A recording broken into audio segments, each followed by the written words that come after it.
siguiente mensaje es de la Iglesia Secreta, una enseñanza del Dr. David Platt de la Iglesia en las Colinas de Brook. Tenemos dos secciones más para ver.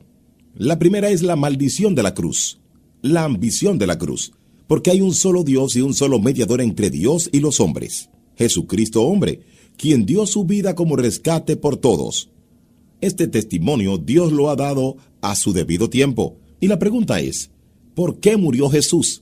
Y yo mencioné al comienzo, cuando vimos lo que básicamente se define como los 5 puntos del calvinismo, lo que ustedes tienen es total depravación, elección incondicional, gracia irresistible y perseverancia de los santos, y en medio tenemos la expiación limitada y probablemente en la que mayor desacuerdo hay. Así que esta es la pregunta, ¿por quién murió Cristo? Las áreas de acuerdo son estas: la suficiencia de la muerte de Cristo. Y digo que hay acuerdo entre los cristianos evangélicos, la creencia en la Biblia y la suficiencia de la muerte de Cristo. El pago de Cristo por los pecados en la cruz es suficiente para todo el mundo, y por eso no hay duda acerca del hecho de que la muerte de Cristo es suficiente para nosotros, suficiente para los pecados de muchas personas. Un número ilimitado de personas. La eficacia de la muerte de Cristo. Son aquellos que confían en Cristo para la salvación, de quienes nos vamos a referir de una u otra manera.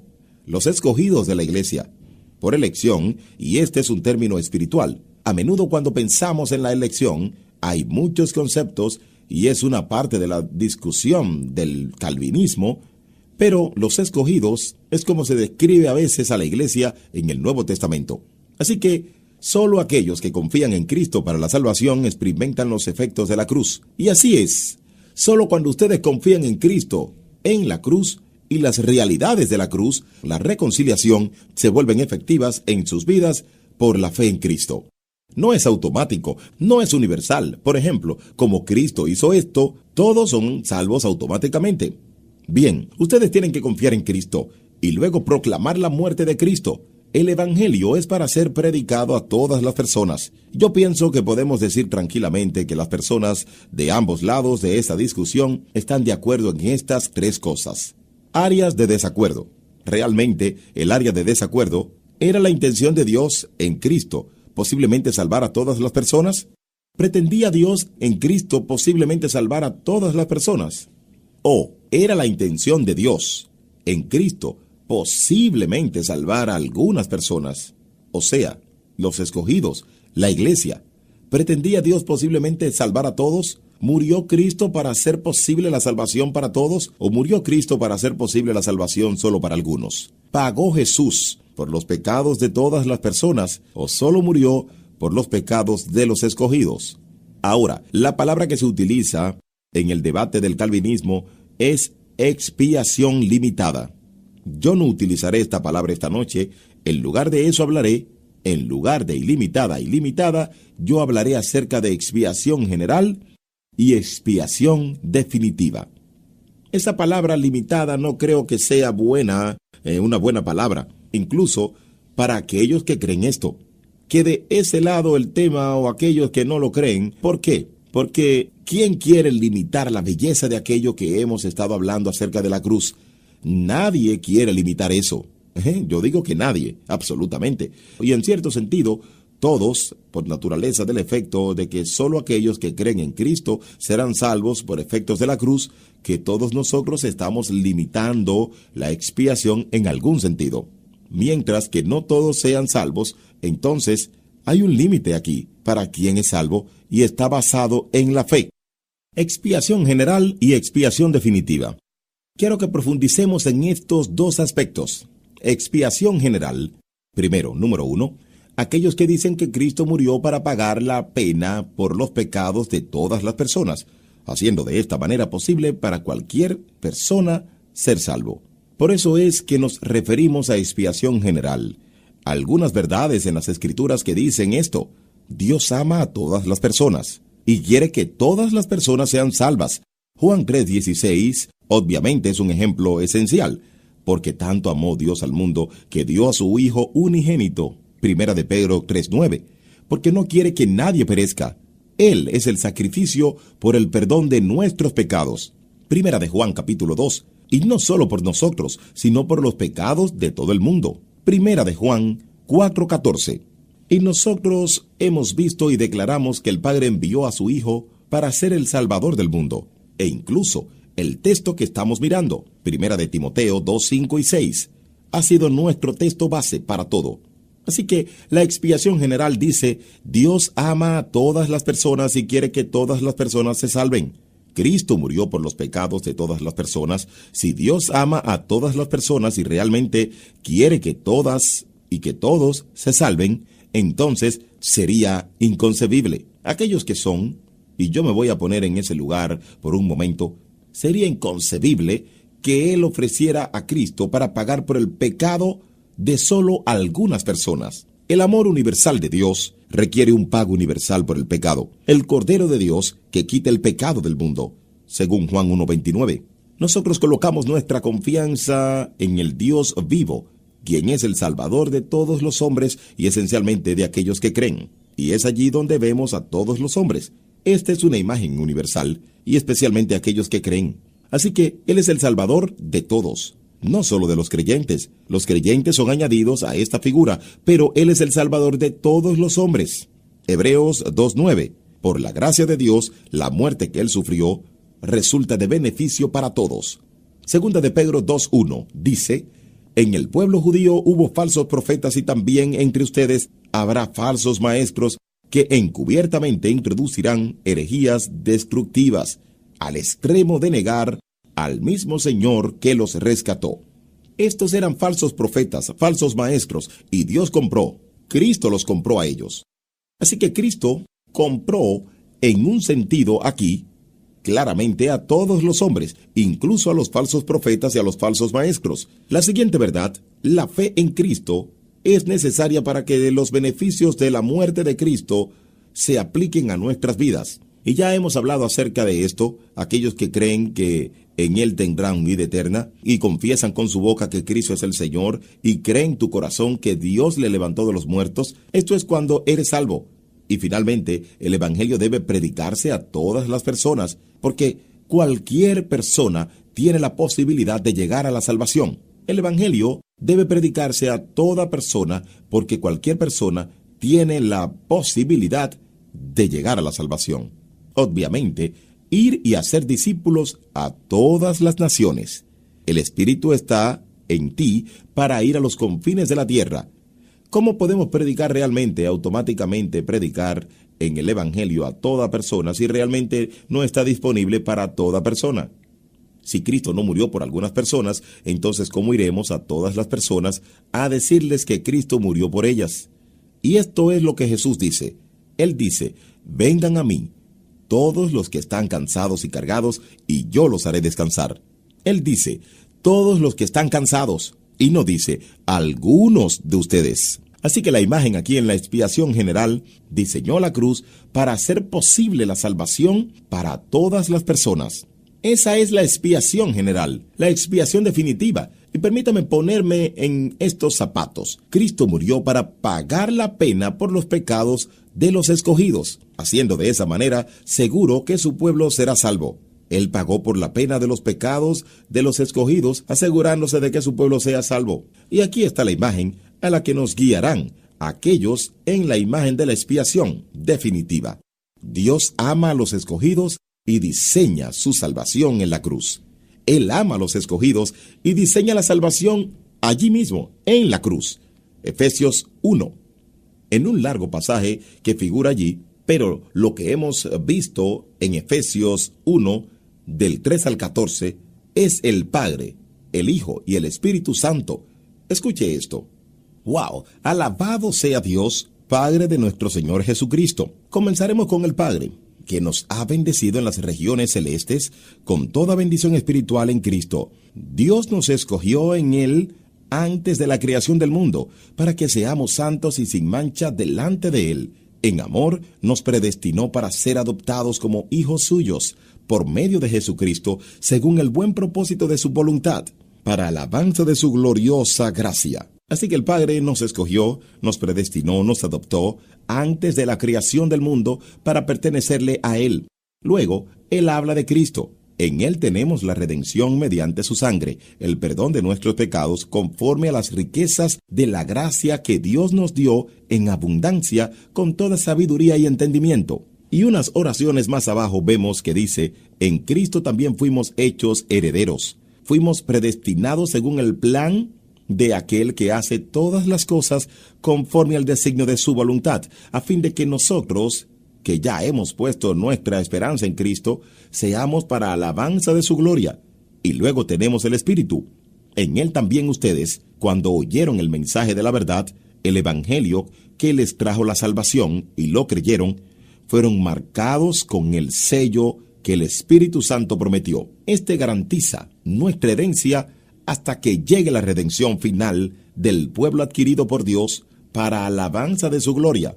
Así que lo que tenemos es, hablando desde la expiación definitiva, tenemos al Padre, quien antes de la creación del mundo nos ha escogido, puso su afecto, adoptó, predestinó personas para ser adoptadas por Él mismo.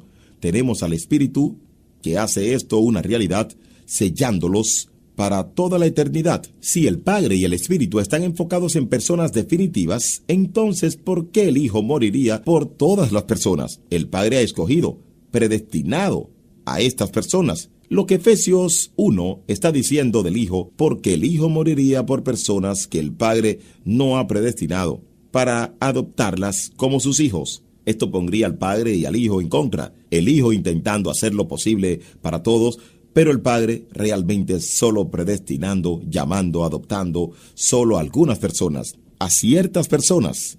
Una imagen de la expiación definitiva dice, Dios ama a los escogidos y diseña su salvación en la cruz. Cristo murió para salvar definitivamente a su pueblo. Definitivamente salva a su pueblo. En Mateo 1:21 dice, le pondrás por nombre Jesús, porque Él salvará a su pueblo de sus pecados. No dice podrá salvar, no dice hará posible. Él salvará a su pueblo. En Juan 6:37, como dice, todos los que el Padre me da, vendrán a mí, y el que a mí viene, no lo rechazo, porque Él ha bajado del cielo, no para hacer mi voluntad, sino la del que me envió. Esta es la voluntad del que me envió, que yo no pierda nada de lo que Él me ha dado. Aquí hay personas definitivas. En Hechos 20:28, tengan cuidado de sí mismos y de todo el rebaño sobre el cual el Espíritu Santo los ha puesto como obispos para pastorear la iglesia de Dios, que Él adquirió con su propia sangre. Él compró la iglesia. Esposos, amen a sus esposas, así como Cristo amó a la iglesia y se entregó por ella, por la iglesia. Tito 2. Jesucristo, Él se entregó por nosotros para rescatarnos de toda maldad y purificar para sí a un pueblo elegido, dedicado a hacer el bien. Esto es donde aquellos que definen la expiación definitiva dirían, obviamente no todas las personas se salvan, no todas las personas van a salvarse. En 2 de Tesalonicenses 1, del 7 al 9, lo aclara, no todas las personas se salvan. Así que pensemos en esto. Piensen esto conmigo, no todas las personas se salvan, así que si Cristo murió para pagar por los pecados de todas las personas, entonces esto significa que Él ha pagado por los pecados de todas las personas. Así que, ¿por qué aún algunos van al infierno? Si Él ha pagado por los pecados de todas las personas, entonces, ¿cómo es que ellos van al infierno? Bueno, dirán ustedes, ellos no han confiado, pero la incredulidad es pecado. Ténganlo en mente, pues sus pecados incluyen el pecado de la incredulidad y se ha pagado por él. Así que si su pecado de incredulidad ha sido pagado, entonces, ¿cómo pueden las personas estar en el infierno por los pecados, por lo que se ha pagado ya? Incluso el pecado de incredulidad. Por eso es que Hebreos 2:17 dice, por eso era preciso que en todo se asemejara a sus hermanos, para ser un sumo sacerdote, fiel y misericordioso al servicio de Dios, a fin de expiar los pecados del pueblo. Esta es la imagen de la propiciación. Hebreos 2 se dirige a la expiación. La ira de Dios se ha calmado, se ha pagado por los pecados. ¿Cómo es que ellos aún siguen yendo al infierno si se ha pagado por sus pecados? Y la ira de Dios se ha aplacado. Esto es lo que dicen quienes defienden la expiación definitiva. Ellos básicamente dicen que tenemos 3 opciones, 3 hombres, si ese es el caso. Entonces, todas las personas van al cielo. porque Él soportó la ira. Ya no hay más ira. Él la tomó toda. Así que ya no hay más ira para experimentar. Y entonces, todos los hombres van al cielo. Bueno, esto es el universalismo. Sabemos que no es verdad. Saltemos a la tercera opción. Luego regresamos a la segunda, ¿ok? Cristo soportó la ira de Dios por todos los pecados de todos los hombres. O Cristo soportó la ira de Dios por algunos hombres y por algunos pecados. Si este es el caso, entonces nadie va al cielo. Sabemos que esto tampoco es cierto. Esto nos dejará solamente una opción. Cristo soportó la ira de Dios, todos los pecados de algunos hombres. Y vayamos un paso más. ¿Cumple Dios sus propósitos siempre? Si Dios siempre cumple sus propósitos y Cristo murió por el propósito de salvar a todas las personas, entonces ¿por qué no todas las personas son salvas? ¿Cumple Él sus propósitos o no? No es posible frustrar ninguno de tus planes, dice Job. Lo que he dicho, haré que se cumpla. Lo que he planeado, lo realizaré. Isaías 46. John Owen dijo, si Cristo murió por todos, pero no todos son salvos, entonces su propósito no se cumplió. Dirás tú que la cruz de Cristo no es específica para salvar, que Él murió para hacer posible y ahora que Él murió para hacer lo posible y ahora solo está sentado esperando que alguien tome su oferta. Esto debilita la imagen de Dios en Cristo. Cristo entonces murió por los propósitos o por el propósito de salvar a ciertas personas, los escogidos. Él dice, yo soy el buen pastor que da su vida por sus ovejas. Cuando llegamos a Juan 17, Él dice, yo no pido por el mundo, sino por aquellos que tú me has dado. No ruego solo por estos, ruego también por los que han de creer en mí, por el mensaje de ellos. Él está pidiendo por los cristianos aquí. Jesús no está orando por todos. ¿Murió Jesús por las personas de las que se rehusó a orar? Él no estaba orando por ellos antes de ir a la cruz. Él está orando por ciertas personas. Llegamos a Romanos 8, y esta es la imagen. El que no escatimó a su propio Hijo, sino que lo entregó por todos nosotros, ¿cómo no nos dará también generosamente junto con Él todas las cosas? Él habla acerca de Cristo Jesús, quien murió. Cristo Jesús es el que murió, e incluso resucitó, y está a la diestra de Dios e intercede por nosotros. ¿Quién nos apartará del amor de Cristo? Cuando usted llega al final de esta imagen, nada nos puede separar del amor de Dios que es en Cristo Jesús, Señor nuestro. Ahora, dice que Dios entregó a su Hijo por nosotros, pero la imagen completa es quién pondrá algún cargo contra aquellos que Dios ha escogido. ¿Quién acusará a los que Dios ha escogido?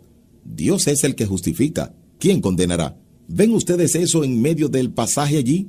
Señores, está hablando que el pueblo de Dios son aquellos quienes Dios ha escogido y quienes tienen a Cristo como Salvador, quien está intercediendo a la diestra del Padre por nosotros. Ahora, aquellos que defienden la expiación definitiva dirán que la fe en Cristo es la manera ordenada de Dios y Cristo compró el regalo para que los escogidos sean salvos. Aquí es donde las cosas se ponen interesantes y ahora candentes y hasta candentes. Miremos a Hechos 18. Cuando Apolos quería ir a Acaya, los hermanos lo alentaron y le escribieron a los discípulos allí para que lo reciban. Con su llegada él fue una gran ayuda para aquellos quienes por gracia habían creído. Ellos creyeron por gracia, porque a ustedes se les ha concedido no creer en Cristo, sino también sufrir por Él. Porque a ustedes se les ha concedido no solo creer en Cristo, sino también sufrir por Él. Se le concede al que cree. Esa fe es un regalo. La fe es algo que nosotros tenemos por gracia. No es que Dios haya hecho todas esas cosas en Cristo para venir a este lado de la mesa y ahora tenemos que añadir la fe. La realidad es que los defensores de la expiación definitiva dicen que aquí es que la Escritura está diciendo que la fe misma es un regalo. Ustedes no podrían siquiera creer si la gracia no estuviera en ustedes para creer. Ustedes no la tienen en ustedes. Ustedes están muertos en sus pecados. ¿Cómo pueden venir a la vida si están muertos? Ustedes necesitan la gracia como un regalo, incluso creer.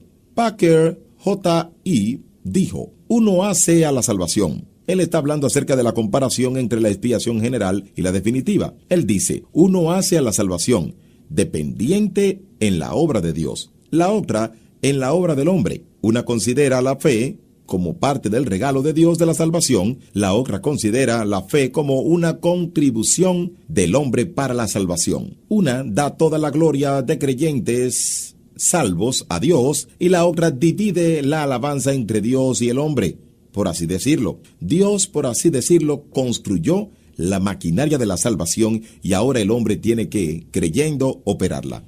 Hablando de la expiación general, él dice: nosotros queremos proclamar a Cristo como Salvador. Nosotros queremos, aún si terminamos diciendo que Cristo, habiendo hecho posible la salvación, nos ha dejado a nosotros convertirnos en nuestros propios salvadores. Es más o menos de esta forma. Queremos magnificar la gracia salvadora de Dios y el poder salvador de Cristo. Así que declaramos que el amor redentor de Dios se extiende a todo hombre y que Cristo murió para salvar a todos los hombres. Y luego, para evitar el universalismo, tenemos que despreciar todo lo que hemos dicho anteriormente y explicar que después de todo, nada que Dios y Cristo hayan hecho puede salvarnos a menos que nosotros añadamos algo a ello. Y Parker sigue diciendo: el factor decisivo que realmente nos salva es nuestra propia creencia. Lo que decimos termina en esto: Cristo Jesús nos salva con nuestra ayuda. Y lo que esto significa, cuando uno piensa en esto, es que nosotros nos salvamos a nosotros mismos con la ayuda de Cristo. La fe es el medio ordenado que Dios, en el regalo adquirido de Cristo, llegando al final aquí. El Evangelio debe ser predicado a toda persona porque algunas personas definitivamente se salvarán. Ahora bien, hay personas que tomarán la expiación limitada o la expiación definida o definitiva, diciendo que nosotros no necesitamos ir a predicar, pero hay muchos que a través de la historia y muchos predicadores evangélicos, Charles Spurgeon, George Whitefield, que han predicado el Evangelio apasionadamente y finalmente para que las personas lleguen a Cristo, y ellos eran defensores de la expiación definitiva. Ellos decían que si nosotros predicamos el Evangelio a todas las personas, porque no sabemos quiénes son los escogidos, quiénes serán aquellos que responderán por la gracia de Dios. Así que predicamos el Evangelio a todos y sabemos que algunos serán salvos, pero no sabemos quiénes son. Así que predicamos el Evangelio a todas las personas. Muy bien, juntemos a estos dos. Es interesante cuando miramos la historia de la iglesia. Yo mencioné a George Whitefield. George Whitefield era un evangelista y John Wesley era un evangelista de la misma época. Ambos tenían diferentes puntos de vista en esto. Debates realmente interesantes tenían uno con el otro. Bueno, ya ha pasado la hora y vamos a resolver este asunto ahora mismo. ¿Están listos? Ok, aclaremos.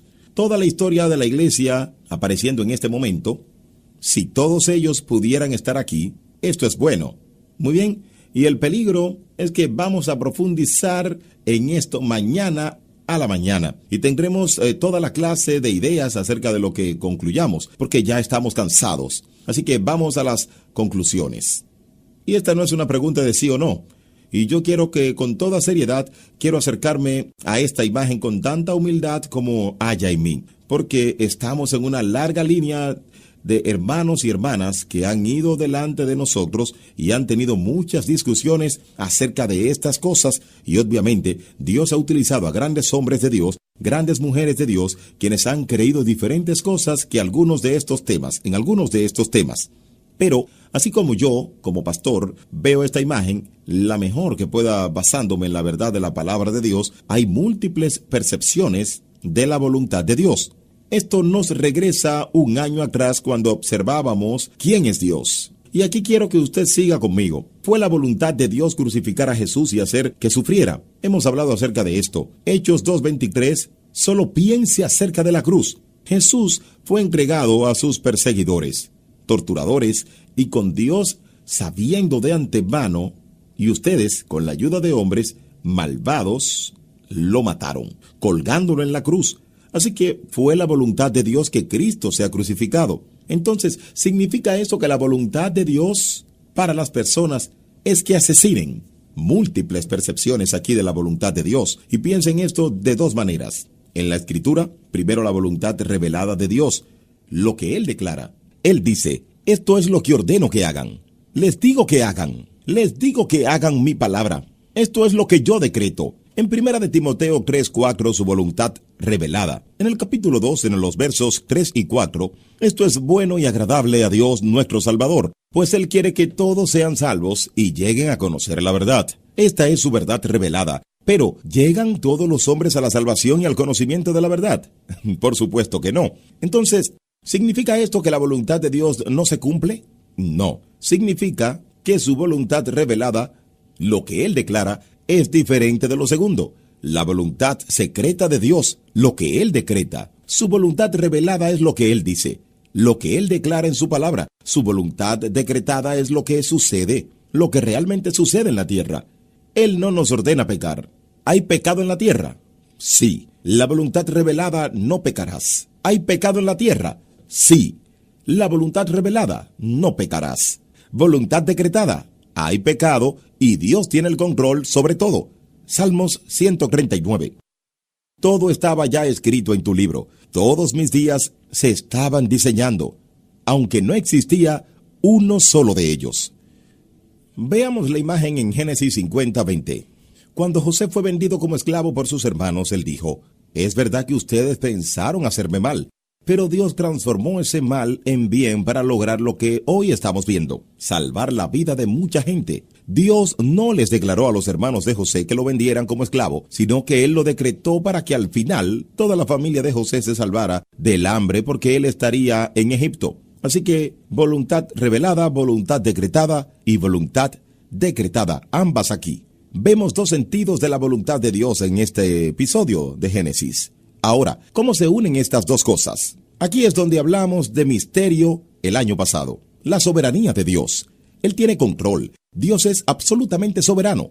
Es absolutamente soberano sobre todas las cosas. Aquí no hay nada que nosotros podamos hacer, nada que ustedes o yo podamos decir para tomar a Dios con la guardia baja.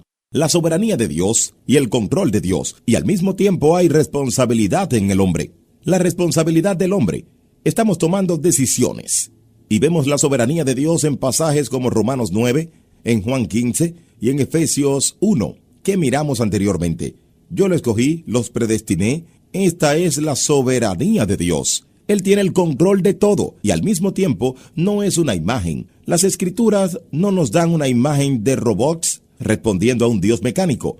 Esto no es un determinismo fatal, donde solo hacemos todo lo que Él hace. Hay una imagen aquí de la soberanía de Dios y la responsabilidad del hombre. Estamos haciendo elecciones. Así que cuando llegamos a Hechos 2:23, Jesús estaba diciendo: este hombre fue entregado por ustedes con el propósito establecido de Dios y ustedes, con la ayuda de los hombres malvados, lo mataron clavándolo en la cruz. Esta era la soberanía de Dios. No era que Dios estaba sentado en el cielo esperando que ellos crucificaran a su hijo. Él ordenó que su hijo sea crucificado al mismo tiempo. No son robots que están haciendo esto. Estos son hombres que le mataron haciendo elecciones, que son responsables por lo que han hecho. Ahora, aquí es donde está el asunto acerca de nuestras decisiones. Nuestras decisiones son seguras, no necesarias. Lo que quiero decir con esto, las decisiones necesarias deben suceder.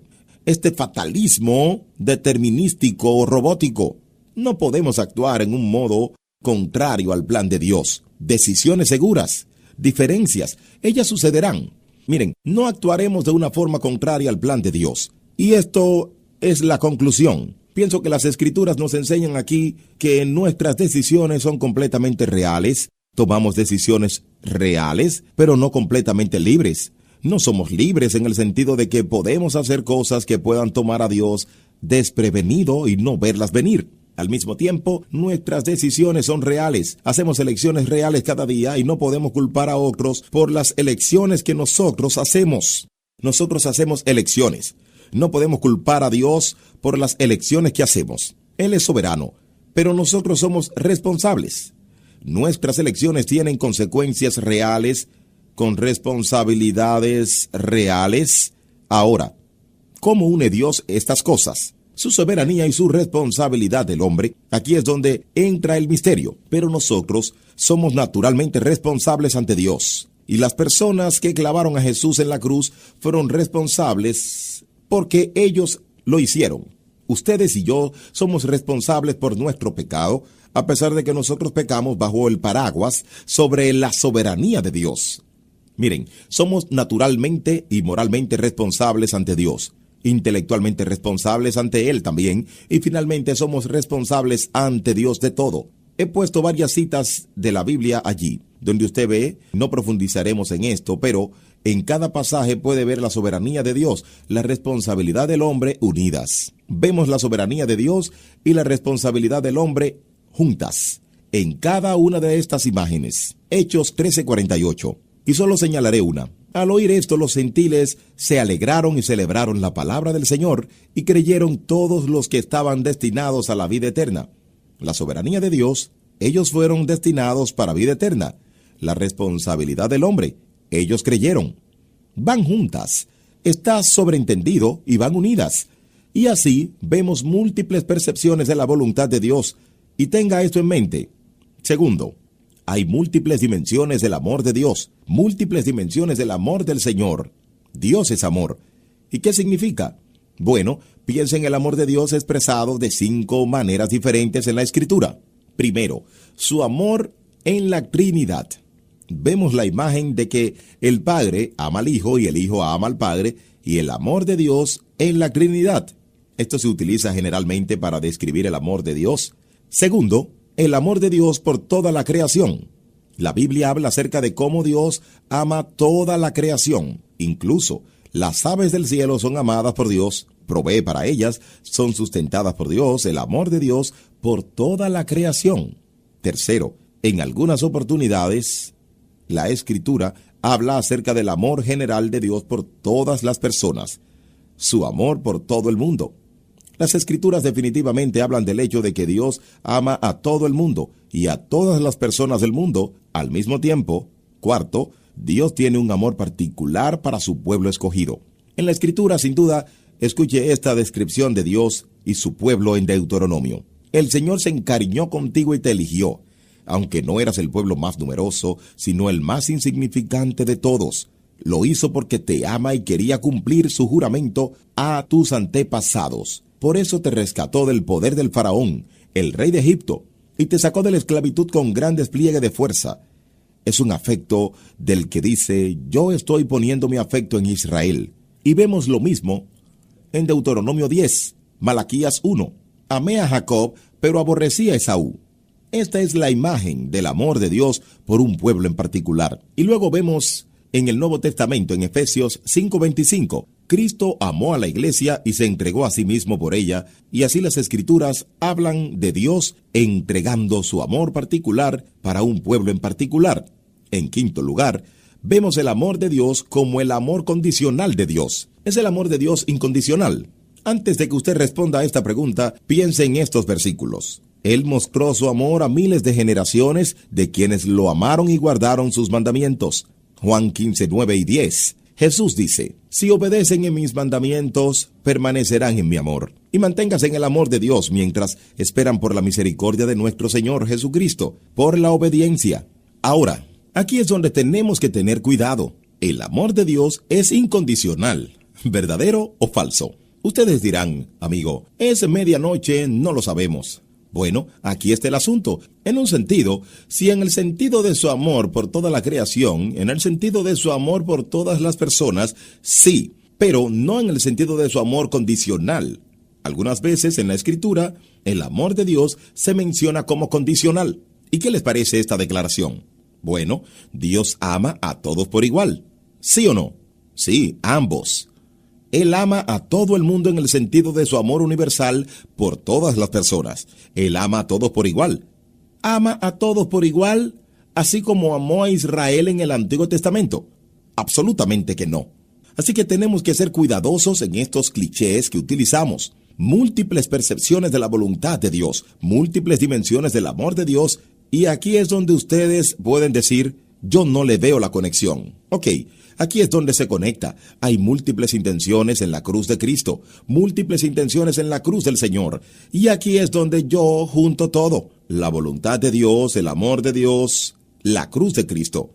Bueno, yo diría basado en lo que hemos visto en la Escritura que Jesús murió por todos. Él murió por todos, en el sentido de que su muerte es suficiente para suplir los pecados de todo el mundo.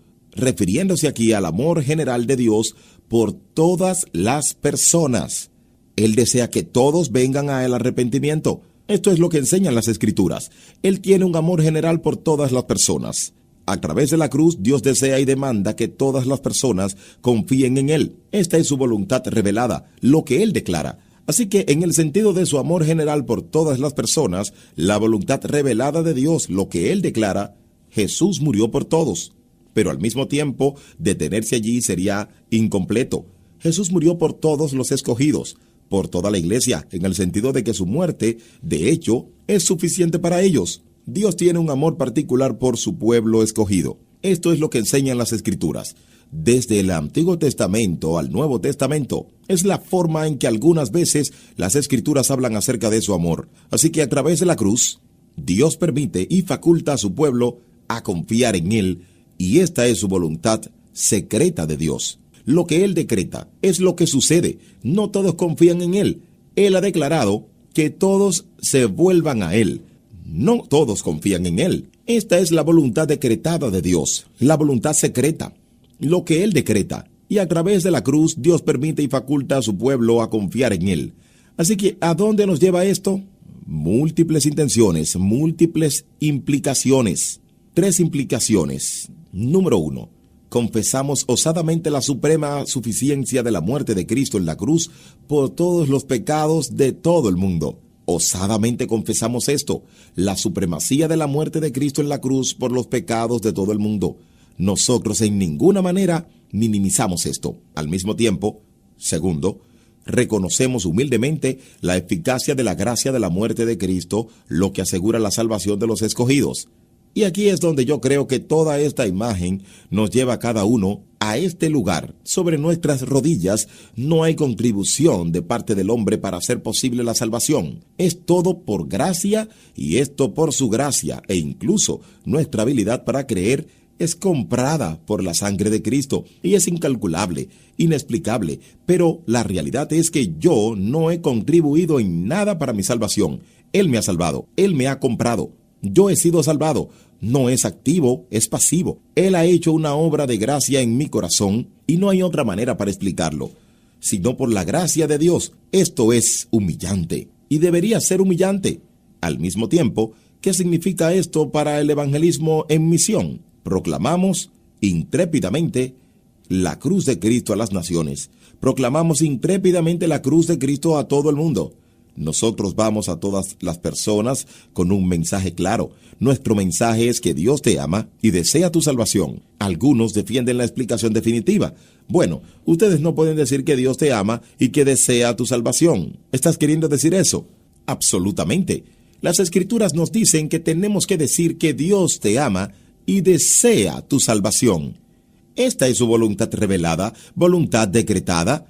Él quiere que las personas lleguen al arrepentimiento. Entonces, ¿ama a Dios a todas las personas? Sí. ¿Ama a Dios a todas las personas? Sí. ¿Quiere Dios que todas las personas lleguen a la salvación? Sí, absolutamente. Así que nosotros osadamente predicamos este claro mensaje. Al mismo tiempo, vamos a todas las personas con una garantía segura. Y la garantía es cuando prediquemos. Y la garantía es cuando prediquemos el Evangelio, damas y caballeros, las personas creerán y serán salvas. No es una posibilidad. En Apocalipsis 7 hay un día cuando toda nación, tribu, persona y lengua estarán representadas alrededor del trono de Dios, cantando sus alabanzas.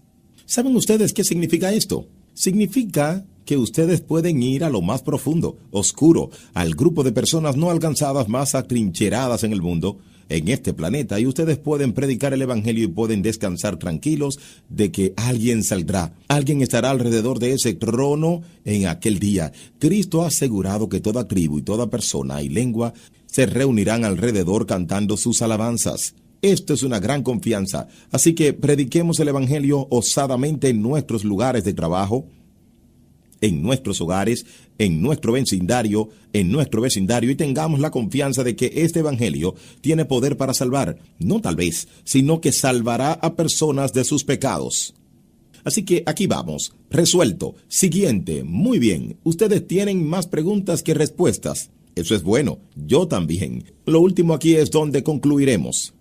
Los efectos de la cruz. Gálatas 6:14, en cuanto a mí, jamás se me ocurra jactarme de otra cosa, sino de la cruz de nuestro Señor Jesucristo, por quien el mundo ha sido crucificado para mí y yo para el mundo. Yo espero que este versículo tenga más sentido para ustedes ahora que lo que era a las 6 de la tarde. Es una rara afirmación. Me jacto en la cruz. En el siglo I, me jacto en un instrumento de tortura. Es como pensarlo hoy en día y decir, me jacto en la silla eléctrica. ¿Qué hay acerca de la cruz que nos hace a nosotros decir, me glorío en esto, me jacto y estoy obsesionado y estoy apasionado sobre esto en mi vida? Me consume esto, la cruz de nuestro Señor Jesucristo. ¿Por qué nos jactamos en la cruz? 7 razones. 1. Porque la cruz nos confronta con lo que una vez fuimos. La cruz nos confronta con lo que una vez fuimos nosotros. Vieron en Efesios 2 que se menciona allí. En otro tiempo ustedes estaban muertos en sus transgresiones y pecados, en los cuales andaban conforme a los poderes de este mundo. Éramos por naturaleza objeto de ira de Dios. La cruz nos recuerda cuán horrible es el pecado. Necesitamos ver esto. La cruz nos da una imagen del horror inesperado en el pecado. Y como resultado, allí es donde la cruz nos protege. Hermanos y hermanas, la cruz nos protege de caer en el autoengaño del optimismo al que se aferra nuestra cultura hoy en día. Es por esto que la cruz no funciona en muchos escenarios de nuestra cultura de hoy en día, que se habla de autosuperación. Y la cruz dice, imposible. No hay autoexaltación en la cruz. Y aquí está el asunto, señores, aquí está el kit del asunto. Esta es la razón. Es por esto que nosotros no podemos aceptar la cruz y luego avanzar en nuestra vida cristiana hacia otras cosas. Es por esto que la cruz, según C.J. Mahaney, dijo que la cruz no es una categoría de la vida cristiana, es el fundamento en el que las otras categorías están contenidas. Todo es penetrado por la cruz. Por esto es que nosotros no podemos dejarla atrás. Porque cuanto más nos separamos de la verdad de la cruz, más odiaremos al pecado. Cuanto más nos veamos a nosotros mismos retrocediendo al pecado del que hemos sido salvados y que fue lo que puso a Jesucristo en la cruz, no, yo no quiero eso. La clave para nuestro crecimiento en santidad es un firme conocimiento de la cruz. Y nosotros necesitamos esto. Nos hemos vuelto tan insensibles al pecado en nuestra cultura. Nos sentamos frente a la televisión y vemos películas que utilizan el nombre de Dios en vano y ni siquiera lo reconocemos. Miramos imágenes, hombres en la internet mirando imágenes, seguidores de Cristo mirando cosas y pensando, bueno, otros hombres hacen esto, diciendo cosas, teniendo pensamientos. Cornelius Planning escribió un gran libro llamado Not the Way It's Supposed to Be y dijo, la conciencia del pecado, una profunda conciencia de desobediencia y confesión dolorosa de pecado, suele ser nuestra sombra. Los cristianos odian el pecado. Ellos le temen, huyen de él, se agobian, se acongojan por él. Y algunos de nuestros ancestros agonizaron por sus pecados. Un hombre que perdía su temperamento podría preguntarse si podría continuar yendo a la Santa Comunión. Una mujer que por años envidió a su hermana por ser atractiva e inteligente, podría preguntarse si este pecado amenazaría su salvación. Esa sombra se ha nublado. Hoy en día la acusación, tú has pecado, muchas veces se dice con ironía y con un tono de broma. Hubo una época en que esta acusación tenía el poder de conmocionar a una persona. Necesitamos mirar la cruz y recordar cuán infinitamente horrible es el pecado. Necesitamos ver esto cada día. Y la cruz nos recuerda cuán humillante es la gracia, porque nos damos cuenta que un puritano dijo, aún nuestras lágrimas de arrepentimiento necesitan ser lavadas en la sangre de Jesús. No hay nada que nosotros traigamos a la mesa. Necesitamos esta gracia en todo momento. La cruz nos recuerda lo que una vez fuimos. Y me encanta lo que dice Primera de Pedro 1:17 al 21. Por favor, presten atención a estas palabras. Ya que invocan como Padre al que juzga con imparcialidad las obras de cada uno, vivan con un temor reverente mientras sean peregrinos en este mundo. Como bien saben, ustedes fueron rescatados de la vida absurda que heredaron de sus antepasados. El precio de su pecado no se pagó con cosas perecederas, como el oro o la plata, sino con la preciosa sangre de Cristo, como de un cordero sin mancha y sin defecto. ¿Escucharon bien?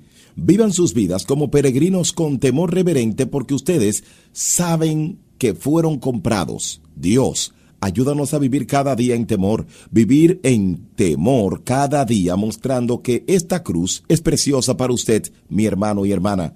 La cruz nos recuerda lo que nosotros fuimos una vez. Segundo, la cruz. ¿Por qué nos jactamos en la cruz? Porque la cruz nos conforta con lo que ahora somos.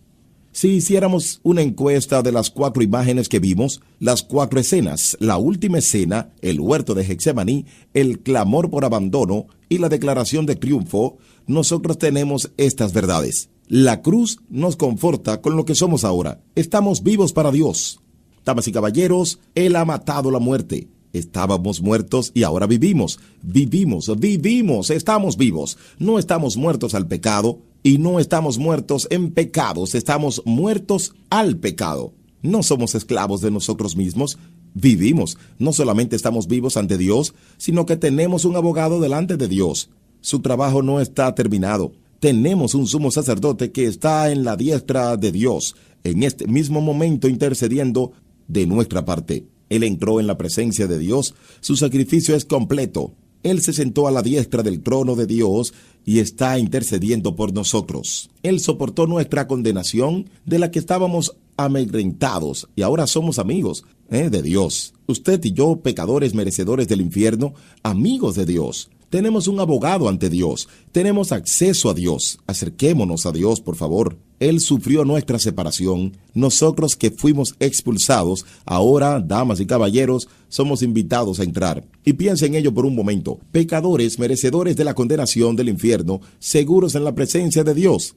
No simplemente seguros en la presencia, sino bienvenidos a su presencia, invitados a ella y queridos en la presencia de Dios. Fuimos adoptados por Dios, redimidos. Él pagó nuestra deuda. Señoras y señores, éramos esclavos y ahora somos hijos. Hijos, el Espíritu mismo lo asegura. Somos hijos de Dios. Y si somos hijos, quiero que me entiendan, el Espíritu nos confirma y nos asegura a nuestro espíritu que somos hijos de Dios, que somos herederos y coherederos con Cristo, que si ahora sufrimos con Él, también tendremos parte con Él en su gloria.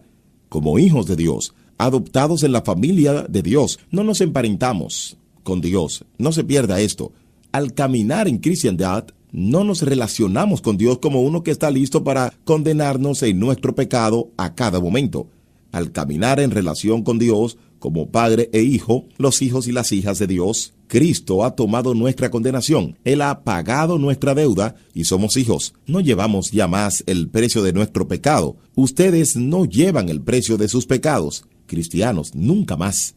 Eres un hijo, una hija de Dios. Y esta es una buena razón para jactarse en la cruz. Tercero, porque la cruz nos enseña lo que significa ser salvo. ¿A qué me refiero con esto? Bueno, la cruz hace más clara nuestra justificación. Gálatas 2:15 al 20. Habla acerca de cómo creemos en Cristo y llegamos al final. Allí, he sido crucificado con Cristo y ya no vivo yo, sino que Cristo vive en mí. Lo que ahora vivo en el cuerpo, lo vivo por la fe en el Hijo de Dios, quien me amó y dio su vida por mí. No somos justificados por observar la ley. Él dice en cada comienzo allí, esto es por la fe en Cristo. Esto es de lo que se trata la justificación. Cristo murió por nosotros. No hay base para la justificación en nosotros. Cristo fue el que murió, al que no cometió pecado alguno. Por nosotros Dios lo trató como pecador, para que en él recibiéramos la justicia de Dios. El Catecismo de Heidelberg, pregunta número 60, dice lo siguiente: ¿cómo eres justo ante Dios? Por la sola verdadera fe en Jesucristo, de tal suerte que aunque mi conciencia me acuse de haber pecado gravemente contra todos los mandamientos de Dios, no habiendo guardado jamás ninguno de ellos y estando siempre inclinado a todo mal, sin merecimiento alguno mío, solo por su gracia, Dios me imputa y me da la perfecta satisfacción, justicia y santidad de Cristo, como si no hubiera yo tenido ni cometido algún pecado. Antes bien, como si yo mismo hubiera cumplido aquella obediencia que Cristo cumplió por mí, con tal que yo abrace estas gracias y beneficios con verdadera fe. ¡Wow! ¡Excelente! Como si yo no hubiese cometido nunca un solo pecado. Hablamos acerca de esto en Gálatas hace un par de meses atrás. Años atrás, un inglés acaudalado compró un Rolls Royce. Él llevó este nuevo auto a Francia. Había sido promocionado como el auto entre los autos. No podía haber problemas con él. Cuando el hombre llevó su auto a Francia, se rompió. Así que llamó a la gente del Rolls Royce en Inglaterra y ellos mandaron a un mecánico en avión hasta Francia para arreglar el auto. Por supuesto, el hombre esperaba recibir una gran factura del Rolls Royce por enviar a alguien de lejos a arreglar su auto en un país totalmente distinto. Meses pasaron y nadie escuchó de ellos. Así que finalmente les escribió diciendo: yo puedo pagar la factura, simplemente mándemela. Y la compañía Rolls Royce le envió una carta de regreso diciendo: lo siento, señor, pero no hay registro absoluto de nada que haya ido mal con su vehículo. El Dios del universo no tiene registro de nada que hayamos hecho mal en nuestra vida. Él le mira y ve la justicia de Jesucristo. Y no es que simplemente Él la barrió debajo de la alfombra y pretende que no está ahí. No es eso. Este es el punto de la cruz. Él lo ha llevado todo. Él lo llevó todo absolutamente. Eso es la justificación. Y como resultado, no se pierda esto. Oiga, no estamos trabajando para justicia. Estamos trabajando desde la justicia. Esto es lo bueno del Evangelio. Esto cambia todo absolutamente. ¿Cómo? Ferguson dice: cuán fácilmente caemos en la trampa de asumir que quedamos justificados solamente en tanto hay terreno en nuestro carácter para la justificación. No trabaje para ser justo ante Dios. Crea. Por fe en Cristo, usted es justo delante de Dios. La cruz hace posible nuestra santificación. Cristo vive ahora en nosotros. Estamos en Cristo. Cristo está en nosotros. Es toda la figura y la promesa del Espíritu Santo y Dios obrando nuestra salvación. Filipenses 2, y esta es la belleza de ello, preste atención, no estamos en deuda con Cristo. No caminamos por ahí afuera esta noche mirando la cruz de Cristo diciendo: le debo a Cristo tanto, porque la realidad es, esto no es verdad. No es verdad, porque si nosotros le debiésemos algo, entonces comenzamos a buscar verdaderamente rápido en nuestra vida como cristianos para pagarle de regreso, y diríamos incluso cosas como que, como Cristo hizo esto por usted, que lo menos que podría usted hacer por él es esto y aquello. Pero tan pronto como comenzamos un momento a tratar de pagarle de regreso a Cristo, menoscabamos todo el punto de la gracia. Es por gracia, porque no puede ser pagado de regreso, Nadie puede pagarle a Cristo lo que hizo por nosotros. No estamos en deuda con Cristo, estamos hablando acerca de lo que Cristo hizo por nosotros. La realidad es que cualquier cosa buena que hagamos ahora está aún basada en Cristo. Cualquier bien que haga en el futuro está aún basado en Cristo. Todo mi ser está basado en su presencia que habita en mí. De esto es lo que habla Colosenses 1. Cristo en ustedes, la esperanza de gloria. La cruz hace clara nuestra justificación. Hace posible nuestra santificación. La cruz hace segura nuestra glorificación. Porque a los que predestinó también los llamó. A los que llamó también justificó. Y a los que justificó también los glorificó. Cristo está regresando por nosotros y no estamos viviendo para este mundo, estamos viviendo para el mundo que viene. Él se sacrificó una vez para quitar los pecados de muchas personas y Él aparecerá la segunda vez, no para llevarse el pecado, sino para traer salvación a los que están esperando por Él. 4 razones por las que nos jactamos en la cruz. Porque la cruz nos muestra lo que significa amar. Es así como conocemos lo que es el amor. Jesucristo entregó su vida por nosotros, así también nosotros debemos entregar la vida por nuestros hermanos. De este modo, todos sabrán que son mis discípulos, si se aman los unos a los otros, lo que significa amor en la iglesia. Hablamos acerca de esto en la última cena, la cena del Señor. Nos unimos alrededor de la cruz. La conversación de Cristo significa conversar a la comunidad. La conversión de Cristo significa conversión a la comunidad. Somos un cuerpo.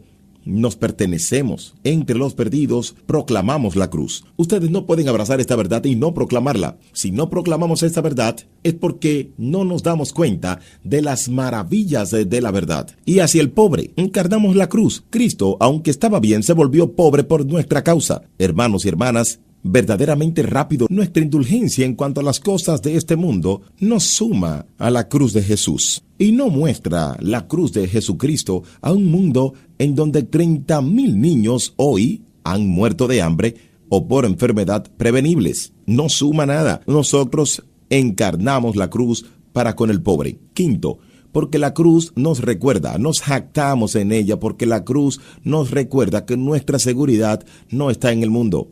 ¡Qué gran palabra de nuestro hermano que vimos antes! El lugar más seguro para estar es justo en donde Dios quiere que usted esté. Aún esté en el lugar más oscuro y difícil en el mundo, la cruz no se trata de jugar en lo seguro. No temamos sufrir. No temamos al sufrimiento. No teman a los que matan el cuerpo, pero no pueden matar el alma. Teman más bien a los que pueden destruir el alma y cuerpo en el infierno. Jesús les estaba diciendo a sus discípulos allí: cuando ustedes salgan, serán perseguidos, serán odiados. Esto es lo que Él está diciendo en Mateo 10. Será difícil, pero aquí hay buenas noticias. Lo peor que puedan hacerles es matarles. Buenas noticias. Muy bien, vamos. Pero esto es lo que les está diciendo. Esta es la gloria de esta figura. Lo peor que puede acontecerles es que mueran, y esto es ganancia, por causa de la cruz. Así que no tengan miedo de nada. No teman temor de los hombres que puedan hacerles, porque preferiría, quiero decir, quien quiere ser baleado o asesinado, está experimentando el fruto de su salvación y nuestra salvación, y lo hará por toda la eternidad. Esta es la imagen aquí. No necesitamos estar atemorizados de nada, somos libres para sufrir, porque a ustedes se les está concediendo sufrir por Él. Filipenses capítulo 1. Vengan a Cristo y obtengan un regalo: sufrimiento. La estrategia de Dios para hacer su gloria, su amor conocido al mundo, se trata alrededor de un siervo sufrido y al autosacrificio de su unigénito Hijo. ¿Cómo debemos pensar que la estrategia de Dios para hacer su amor en el mundo ahora es por medio de vidas fáciles? ¿Cómo mostraremos al Cristo de la cruz si todo va bien para nosotros y todo es fácil para nosotros? Es en el sufrimiento donde Cristo se muestra más claramente a su pueblo. Somos libres para sufrir. 6. La cruz nos guarda en cuanto a desperdiciar nuestras vidas en este mundo. Filipenses 3. Todo aquello que para mí era ganancia, ahora lo considero pérdida por causa de la cruz de Cristo. Todo en este mundo es basura comparado con una cosa: la incomparable vastedad de conocer a Cristo. Pablo lo que está diciendo muy claro aquí: este mundo nada tiene para nosotros. Pablo está muerto al mundo. Muerto al mundo, Muerto al mundo no es la fuente de la vida y la satisfacción y el gozo, y no es nuestro tampoco. Todo esto junto, aún las mejores cosas juntas, combinadas, son estiércol comparado con una cosa: conocer a Cristo. El mundo no tiene nada para nosotros, porque Cristo lo tiene todo para nosotros. Dios nos ayude a mostrar que nuestras vidas están totalmente rendidas a Cristo y no a la búsqueda de dinero y casas más grandes y autos más lindos y mejores empleos y mejores salarios y relaciones familiares más confortables. Dios, ayúdanos a mostrar que este mundo no tiene nada para nosotros si Cristo es todo en nosotros. Usted dice: bueno, todo en el mundo es malo. Lo es. Jáctese solamente en la cruz. ¿Significa eso que usted no puede jactarse cuando su propio hijo comienza a caminar? ¿Su hijo de 2 o 3 años hace esto o aquello? ¿O su esposa hace esto o aquello? ¿Está mal jactarse en eso? Sí, pero aquí está el asunto. Nos damos cuenta de que cada cosa buena que experimentamos en este mundo es solamente por Cristo. Es solamente porque Cristo la trajo a nosotros en la cruz. Y ahora miramos a nuestros hijos e hijas, y esposas y esposos, y mamás y papás, y éxitos, y todo está arraigado en el hecho de que Cristo lo trajo en la cruz, porque nosotros no merecíamos nada, Finalmente, la cruz nos capta con una visión del mundo que vendrá. La cruz nos capta con una visión del mundo próximo. Vaya conmigo a Apocalipsis capítulo 5, y con esto terminamos. Apocalipsis 5, una figura increíble. Apocalipsis capítulo 5. Usted tiene algunos de los versículos escritos aquí. La cruz nos capta con una visión del mundo que vendrá. Este es el asunto. Tenemos una figura de Jesús en Apocalipsis 5. Jesús, usted lo tiene en sus notas. Jesús ha identificado el problema final. 5:5. En la mano derecha del que estaba sentado en el trono vi un rollo escrito por ambos lados y sellado por 7 sellos. La figura aquí es un rollo, y vemos que es mencionado en distintas partes de Apocalipsis. Esta es una figura de un rollo que descubre la plenitud de la historia redentora y al final del pecado y el sufrimiento para la imagen de una nueva creación que se desarrolla en Apocalipsis 21 y 22. La imagen es un rollo y la mano derecha del que está sentado en el trono. También vi a un ángel poderoso que proclamaba a gran voz. Tenemos una figura de Jesús en Apocalipsis 5. Jesús, usted lo tiene en sus notas. Jesús ha identificado el problema final. 5:1. En la mano derecha del que estaba sentado en el trono vi un rollo escrito por ambos lados y sellado con 7 sellos. La figura aquí es un rollo, y vemos que es mencionada en distintas partes de Apocalipsis. Esta es una figura de un rollo que descubre la plenitud de la historia redentora, y al final del pecado y el sufrimiento, para la imagen de una nueva creación que se desarrolla en Apocalipsis 21 y 22. La imagen de un rollo y la mano derecha del que está sentado en el trono. También vi a un ángel poderoso que proclamaba a gran voz: ¿quién es digno de romper los sellos y de abrir el rollo? ¿Quién es digno de entrar en la misma presencia de Dios, tomar el rollo de cómo la historia de la humanidad habría de desarrollarse al final del pecado y la plena redención desarrollado? ¿Quién es digno de eso? Y Juan dice: pero ni en el cielo, ni en la tierra, ni debajo de la tierra hubo nadie capaz de abrirlo, ni de examinar su contenido. Y lloraba yo mucho porque no había encontrado a nadie que fuera digno de abrir el rollo, ni de examinar su contenido. ¿Por qué estaba llorando? Póngase en el contexto del primer siglo. Los creyentes que leen este libro casi probablemente estén enfrentando persecución. No hay nadie que pueda terminar esto. No hay nadie que pueda acabar con el sufrimiento y el pecado y el cáncer, la enfermedad y la persecución. Y Juan lloraba porque ninguno fue hallado. Este es el problema final del universo. Hemos hablado de él anoche. ¿Quién? ¿Quién puede manejar el problema del pecado o encargarse de él? Nosotros estamos frente a un Dios santo en esta situación desesperada y desprotegida. Es como cuando usted va a Cochise. ¿Ha ido alguna vez a ese lugar? Usted tiene un dolor de cabeza casi instantáneamente. Y de niño usted iba a Chuck Kiss, ¿no es cierto? Y usted obtiene esas fichas, va y juega en los juegos, juega a tiro al plato por 1 hora y luego juega por otros juegos. Y al jugar, ¿qué sale de ahí? Pequeños boletos son los que salen. Estos boletos se dan vuelta, usted los trata de juntar y todos, y luego usted se da cuenta, mientras está saliendo para irse, ¿para qué son todos los tickets? Porque cuando usted sale, hay un lugar llamado contador de redención que está por allí. Y ustedes saben cómo eso funciona. Usted va al contador de redención y usted ve un pequeñito, su mamá o su papá están con él y usted tiene sus boletos en su mano. Usted mira hacia arriba, mira al instante cerca del techo y esta es una especie de animal diseñado, un gran oso, como 80,000 boletos. Y usted mira a la mamá y al papá y no tiene nada mejor que decir que, ¿quiero el oso? Y sus padres dicen: hijo, no creo que tenga suficientes tickets para el oso. Así que usted baja un poco sus ojos y ve una lámpara de lava. Me temo, no hay una cosa más inservible en el mundo que una lámpara de lava. Y bien, quiero la lámpara de lava. Lo siento, son 60,000 tickets y no los tienes. Usted baja un poquito más, baja hasta encuentra un cartelito diminuto por allí cerca de usted y una goma. Y si usted junta con los de los otros amigos, también puede llevarse el lápiz. Y dice: bien, me lo llevo. Es uno de los momentos más deprimentes que tiene un niño. Pasa horas jugando al tiro y al blanco y se lleva una goma de mascar y al salir ve al oso encima del estante. Retenga esa figura en mente. Como usted viene a Apocalipsis capítulo 5, la realidad es que la vara está mucho más alta, en el estante del techo. La redención del hombre, al final del pecado, la plena redención, conducida a la historia de la humanidad, y se pasa la lista en los cielos. ¿Quién puede abrir el rollo? ¿Quién hace suficientes boletos? Y usted imagina pasar lista. Abraham, tú eres padre del pueblo de Dios en el Antiguo Testamento. Abraham, mira, no tienes suficiente. Moisés, pacto mosaico, seguramente sí. Moisés baja la mirada y no tiene suficientes boletos. Profeta tras profeta no tiene suficiente. Mateo, Marcos, Lucas, Juan, Pablo. Tú escribiste la mayor parte del Nuevo Testamento. ¿Tiene suficientes boletos, Pablo? Pablo, mira, no tiene suficientes boletos. Sigue bajando por la lista. Billy Graham, tú predicaste a más gente que cualquier otro en la historia del mundo. Seguramente tienes boletos, Billy Graham. ¿No tienes nada? Billy Graham no tiene nada. Y él llamó a Juan. ¿Quién irá? ¿Mahoma va? ¿El Buda? Absolutamente no. ¿Oprah? Tampoco. Entonces tú y yo miramos y nada. Y nuestra conclusión es que no tenemos suficientes boletos. Y la figura es de incontable dolor.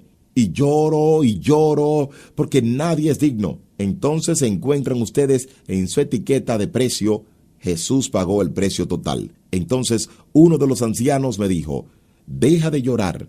ya que el león de la tribu de Judá, la raíz de David, ha vencido, y él puede abrir el rollo y sus 7 sellos. Es un león conquistador, el león de la tribu de Judá, la raíz de David. Vayamos a Génesis 49. No solo es un león conquistador, sino entonces vi, en medio de los 4 seres vivientes y del trono y los ancianos, a un cordero que estaba en pie y parecía haber sido sacrificado.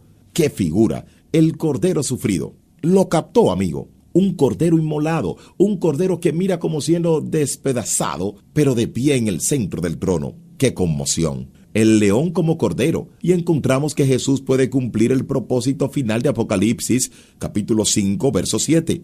Se acercó y recibió el sello de la mano derecha del que estaba sentado en el trono. Estamos parados allí, con nuestros pequeños boletos en nuestras manos, y no podemos hacerlo. Vemos, queremos, anhelamos plena redención y no tenemos nada para traer a la mesa. Y de pronto uno da un paso y dice, tengo suficientes boletos. Él tiene los boletos necesarios y dice, yo pago por todo. Él paga todo, por todo, y abre la historia de la redención. Y es hacia donde se dirige toda la eternidad. Y lo que acontece es que hay una canción de alabanza. Jesús merece la alabanza final. Ellos cantan una canción. En el versículo 9, digno eres de recibir el rollo escrito y de romper sus sellos, porque fuiste sacrificado con tu sangre, compraste para Dios gente de toda raza, lengua, pueblo y nación. Nuestra canción, damas y caballeros, será nueva y nuestra canción nunca terminará. De cada tribu, lengua, pueblo, idioma, toda la iglesia redimida de Dios cantará sus alabanzas por siempre. Esto nos conduce al final de las Escrituras, Apocalipsis 22 del 1 al 5, y usted puede leerlo más tarde, pero básicamente, por el subtítulo satisfactorio en la cruz, aquí está la realidad. Los que una vez estaban muertos en pecados, un día vivirán para Dios. Los que una vez estaban bajo la ira de Dios, experimentarán su bendición. Los que una vez estaban separados de Dios, ahora ven su rostro. Los que una vez estaban cautivos al pecado y la muerte, reinarán con Dios en vida por siempre. ¡Aleluya! ¡Qué Salvador! Usted ha estado escuchando a la Iglesia Secreta, una enseñanza del Dr. David Platt de la Iglesia en las Colinas de Brooke.